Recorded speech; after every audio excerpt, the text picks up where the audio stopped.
19 years in Camden County. Wow. Yeah. Quite the growth. Obviously, tons of people moving into the area over those times. Oh, yes. And the thing about the voting registration, if you ever looked at the numbers, we're growing in the population of the registered voters, but yet we're not. It's always about the same amount of 31,000 is about what we've ran for probably the last 10 years. And a lot of it's because some people aren't even registering to vote. Yes, I mean, and we do get phone calls, people wanting to register here, but they live someplace else. This is their second home. They say, well, we pay taxes here. Why aren't we allowed to vote? Well, of course, you can't. You have to vote at where you actually live. And Camden County has a lot of second homes.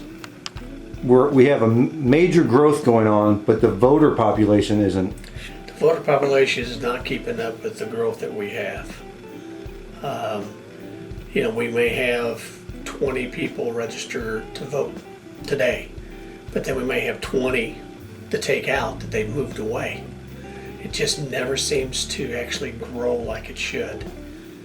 And it's a hard question to figure out why. But a lot of it is because we are a lot of second homes down here. And people coming in from the cities, and they can't register to vote here. And I mean, that's a very interesting thing. Everybody sees the growth, but it's still a very few that kind of control what's going on. Yes, 31,000 voters. The only time they really come out is for presidential, and then we may not see them again for 4 years.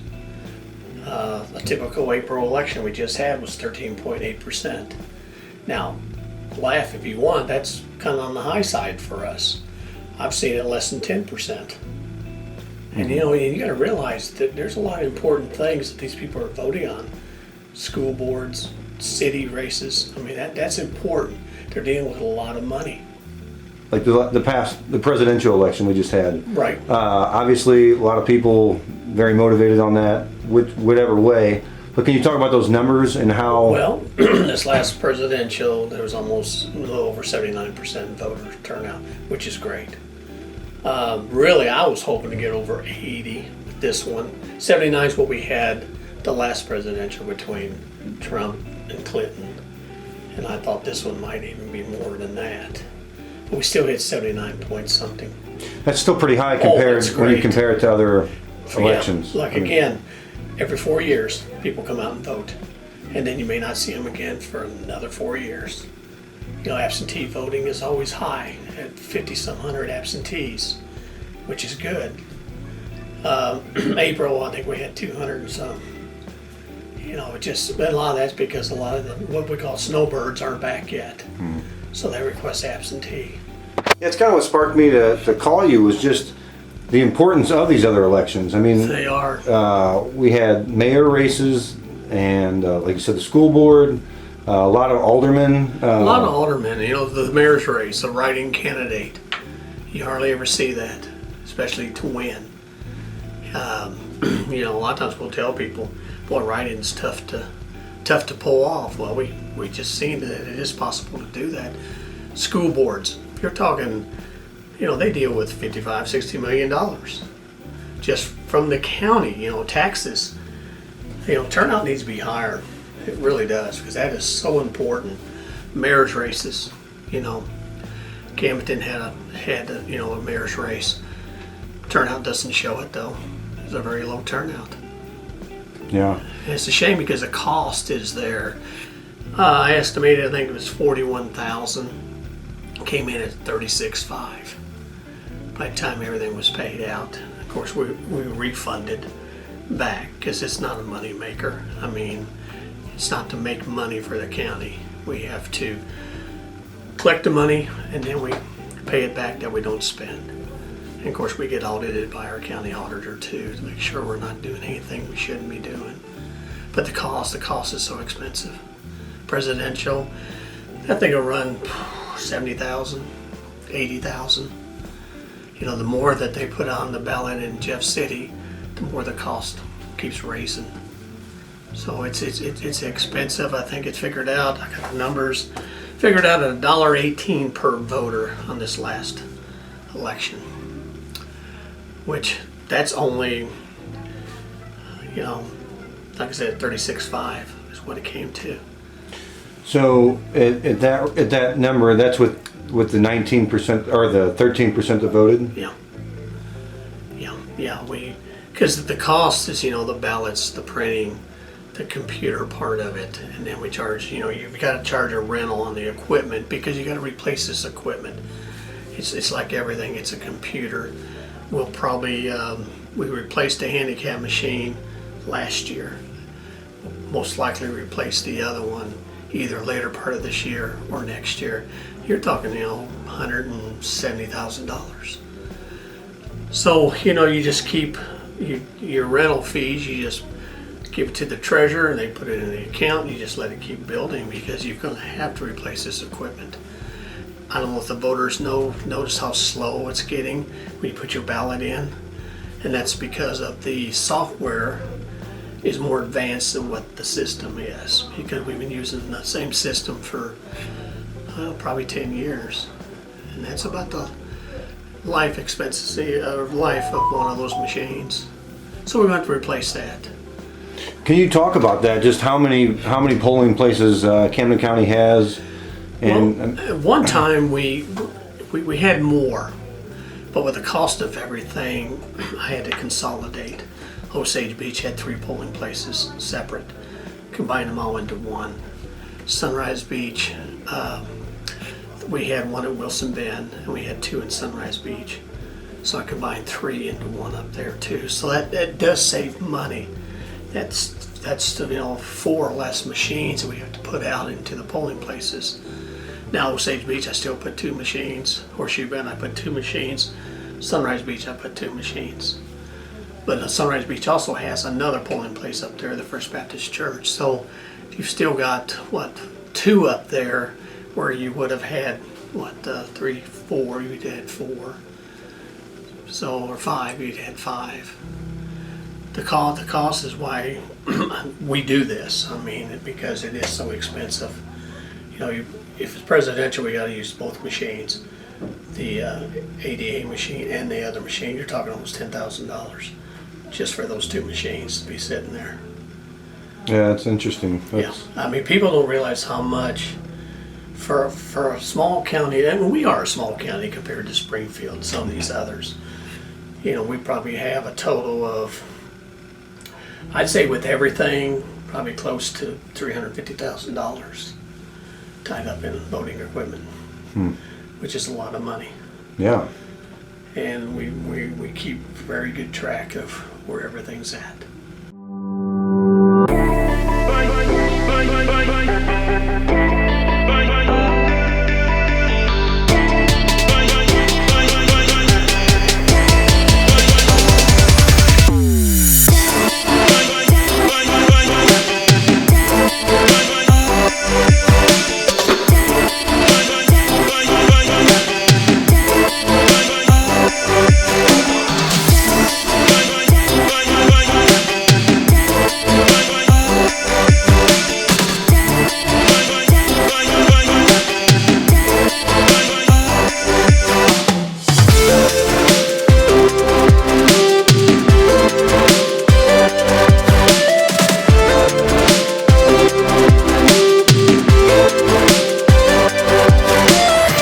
Yeah, I mean, this position doesn't, people don't really talk about it much in like a glorified way. I think it's a very quiet position. And that's how we like it. Yeah. We feel like, my staff, I got a terrific staff. I mean, that's where it all starts.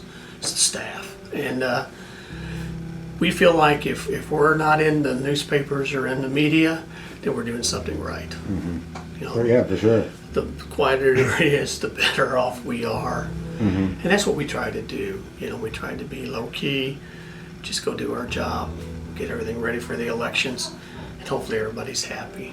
And we have glitches. I'm not going to sit here and tell you we don't have glitches and we don't have problems. We do. Mm-hmm. But you will never hear me say that it's my staff or the judges, because it all falls back on me. Can you talk about just the turnout? Like it to me, and we did talk about it. I mean, 13% it might seem high for a normal thing, but that's extremely low. I mean, the race to the bottom is not where we should be looking at, and it kind of feels like that's. I don't know if that's the direction we're heading, but it's. It seems like, you know, it depends on what's on the ballot. Like I said, presidential, they're going to come out. Even next year, our races, if we can get 50%, that's good. Unfortunately, that's not good. I mean, it should be more than that. You know, we've got, you know, you've got several races next year. You've got this office, you've got the presiding, you've got the auditor, you know, you've got the collector. So, I mean, there's some important races for next year. Turnout, though, you know, maybe less than that. It all depends on what Jeff City puts on the ballot. If it's a tax thing, it usually brings people out. School boards just don't do it. Yeah, as we just saw last week. Now, if there had been a tax issue, they would have came out, but not just for a regular school board or mayor's race. People just don't get out. Do you have an opinion on what that leads to, or have you seen over the 20 years, nearly 20 years, that what lack of voting can do, or what? I mean, does it matter? What does the 13% represent? What the other 87 would vote for as well? It's just a different. Well, that's what you got to look at. I guess the other 87% didn't care, and they let the 13% decide. But then where you get into trouble is when that 87% starts griping, then the first thing you got to say is, did you vote? You'll be surprised they'll say, no, I didn't vote. My vote doesn't count. Well, your vote does count. And that's another thing. People's got to realize that if you've got a complete ballot there, and just say you only pick one race, well, that race will count. And the rest, of course, you know, is blank. Where people think is, well, if I don't vote that whole ballot, it gets thrown out. Well, that's not true. You can vote whatever you want on that ballot, and just those races will count. But to get people out to vote, I don't know what it would take. They just, and I talk to a lot of people. I mean, I do, and you know, they'll say, "Well, I voted," and you can tell they're fibbing to you. They don't realize it is public information. Of course, the most important thing is we don't know how you voted, but we do know if you voted, because everybody's got a voter history in the system. I mean, it'll say Rowland Todd, he voted da da da da da, you know, all the races. So people just need to get out, exercise that one freedom that we still have that is so important, is voting. I mean, it really is. And I wish I could figure out a way to get people more involved in it. I mean, they're welcome to call this office, they're welcome to come in this office, they're welcome to see everything we do on election night.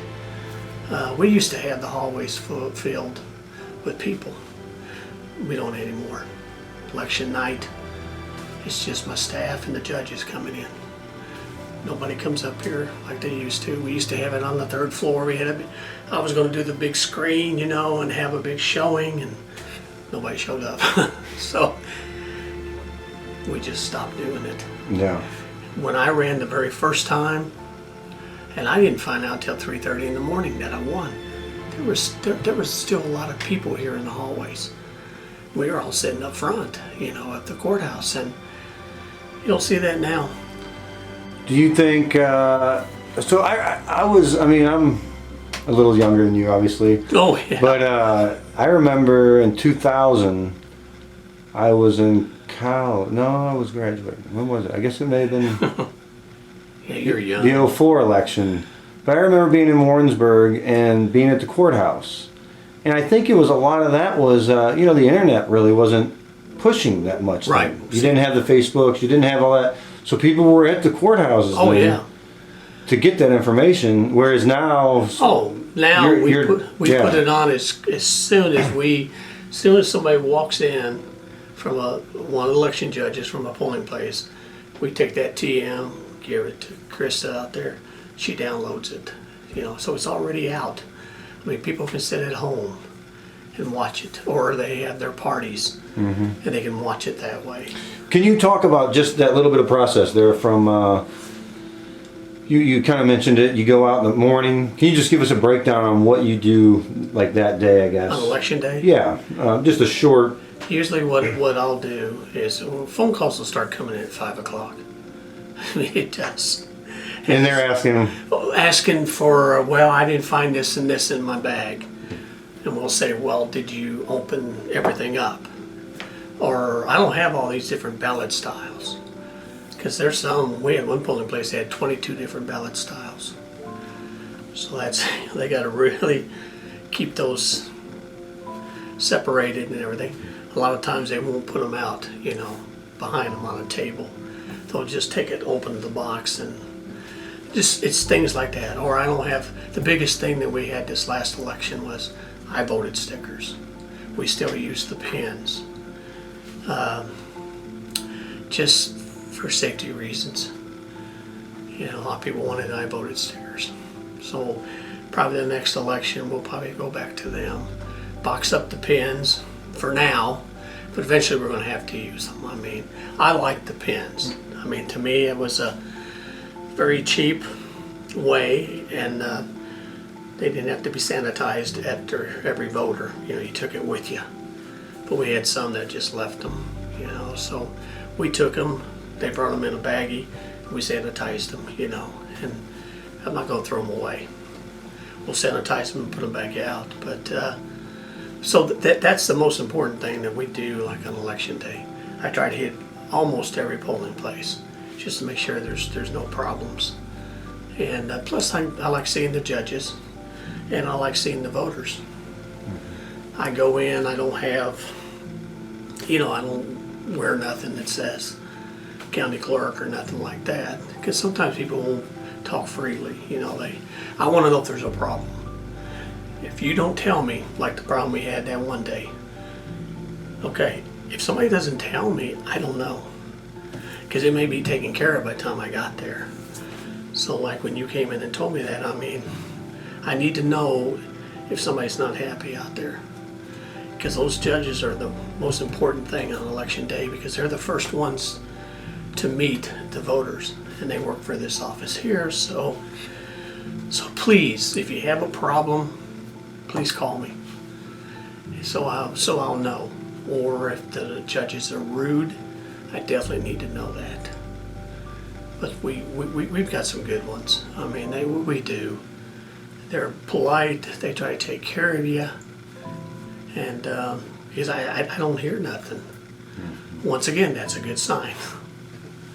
But once the day's processed, the time limit happens, then what happens? At 7 o'clock, the polls close. But if you're in line, we tell the judges to try to get everybody inside.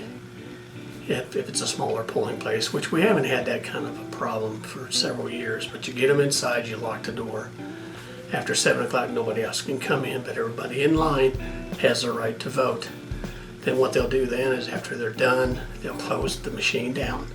It's a close card. They slide it in, it shuts the machine down. There's no opening it back up. They can't, but if there's a problem, we can in here.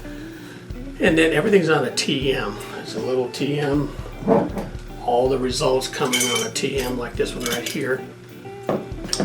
This has all the results, and this is so important. We tell the judges, do not forget this. It's in the machine under a lock. They've got a key to get it out. And I tell them over and over, I won't pay you to go back and get it. That's on your own dime, because we pay mileage, we pay the hourly rate. So if you forget this, you have to drive back. And we've had some forget it. But then what they do is they bring it in a zipped up bag. We tell them personally, bring this in. We got 2 guys that's usually down below will help bring up the other stuff. We hand this to Krista out there, and then that's what she downloads into the system. Once again, nothing is attached to the internet. Even the computer that these go in are not attached to the internet. Then what she'll do then, she'll download them into a laptop, which is separate from the election. Then she'll download those results onto another TM we have, and that's what she puts out to the media, because it is attached to the internet, but nothing else is attached. We have the capability of doing it. We have the capability, if we got Wi-Fi at the polling places, yeah, we can sit here and watch how many's voted during the day. But I've always said I would never attach, because to me that's where you get people out there that wants to try to interfere into the elections. Yeah, I mean, you could swing something by just the early voter could swing the way people think. Yep. One way or another. And or we whatever. just don't attach nothing to it. To me, it's safer that way. We make sure that judges bring those in. And then usually by, well, like I said, the first time I ran, it was 3:30 when I found out that I won in the morning.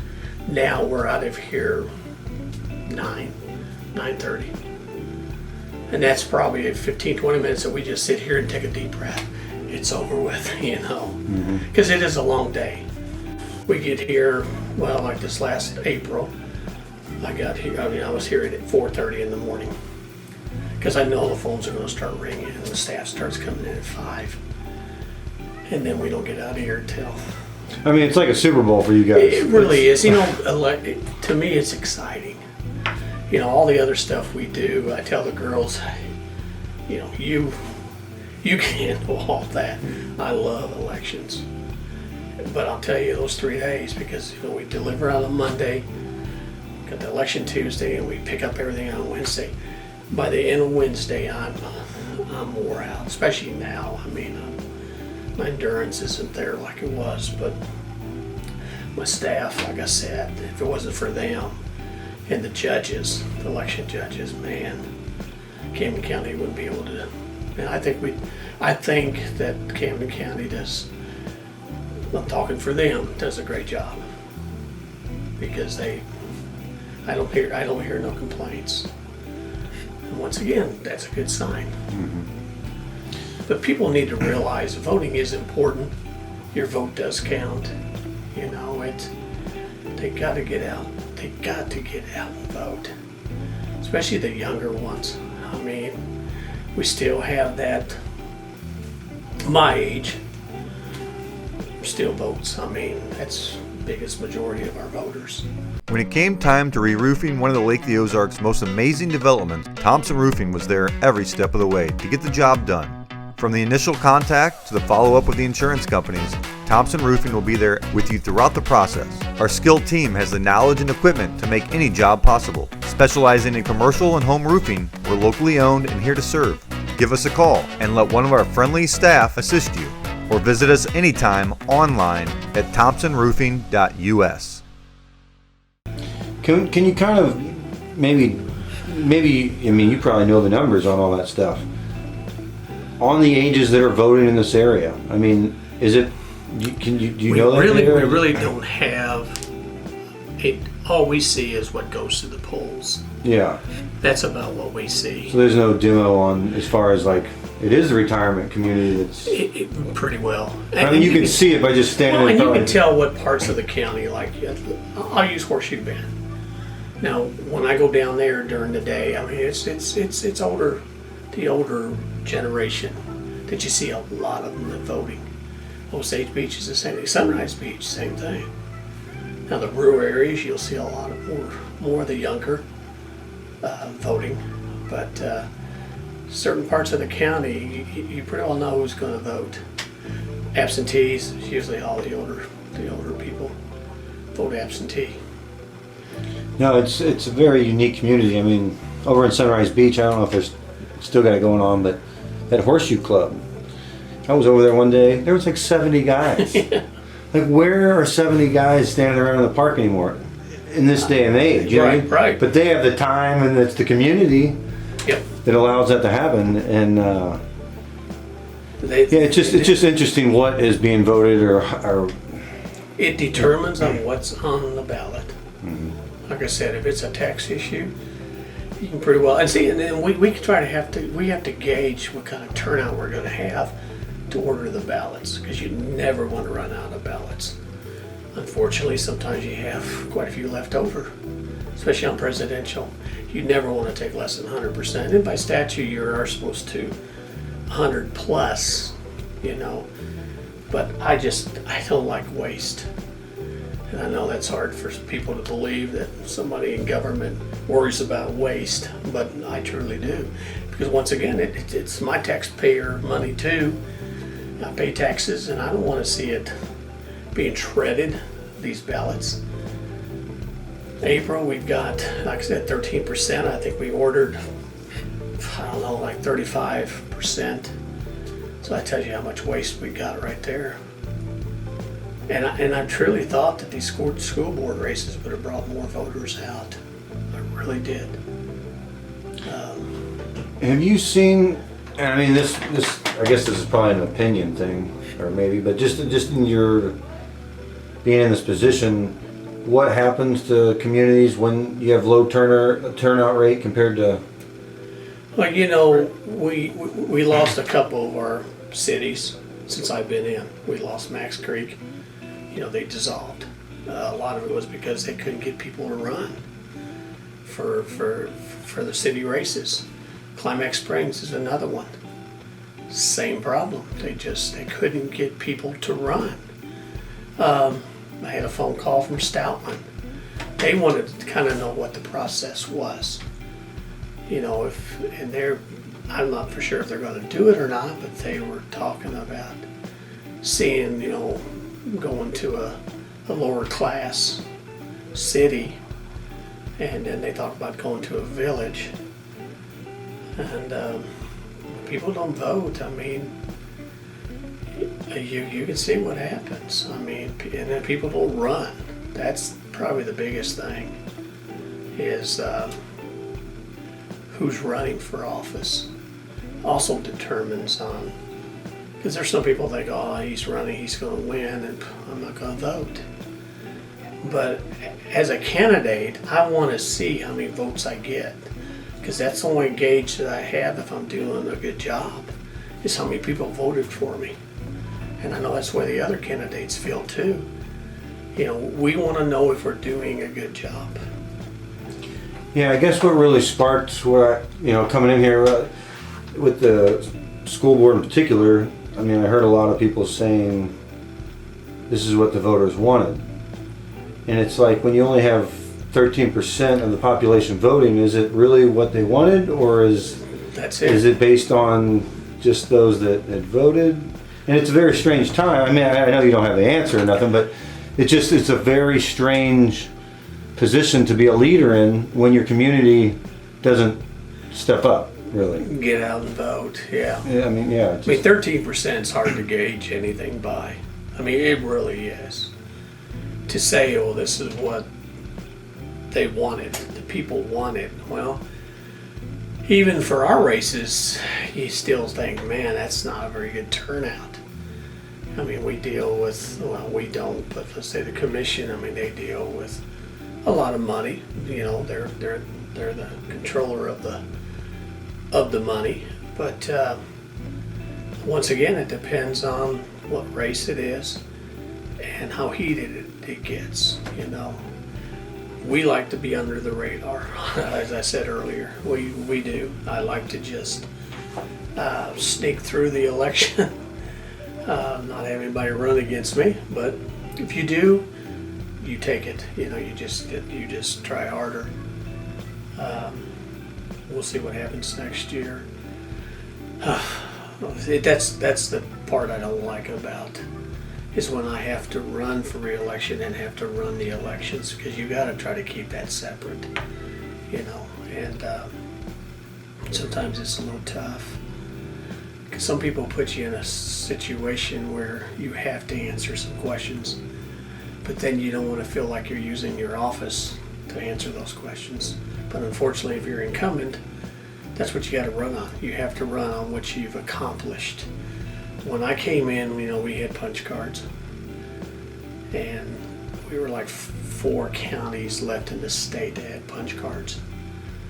And that's one thing that you usually don't want to make promises when you run for office or school board or anything, because once you get in there, you find out, I can't do that. But one thing I did say was I would make sure that Camden County stayed in front of new voting machines and stuff like that. I don't want us to fall behind. And we've been very fortunate to stay ahead. I've already told the vendor, I said, when the new machines come out, let me know, because I want to get them in here, get our people trained for next year. For next year will be a busy year. Yeah, I think that something people don't even credit you guys with is the turnaround on the voting. I mean, it's to know what's really going on, and a system that has to have security. It's not like you're a Facebook vote. It's a very secured system. Very secured system. The machines are in this back room back here.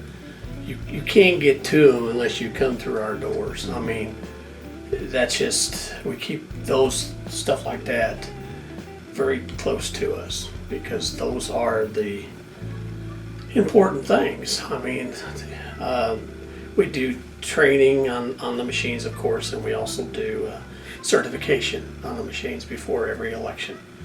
We run a stack of ballots through them. This last April alone probably had almost 300 ballots that we had to run through every machine to make sure that they are accurate. So that they do get certified. Make sure everything checks out. We take the tapes and we, make sure that they come out exactly how they're supposed to do. When it came time to re-roofing one of the Lake of the Ozarks' most amazing developments, Thompson Roofing was there every step of the way to get the job done. From the initial contact to the follow-up with the insurance companies, Thompson Roofing will be there with you throughout the process. Our skilled team has the knowledge and equipment to make any job possible. Specializing in commercial and home roofing, we're locally owned and here to serve. Give us a call and let one of our friendly staff assist you, or visit us anytime online at thompsonroofing.us.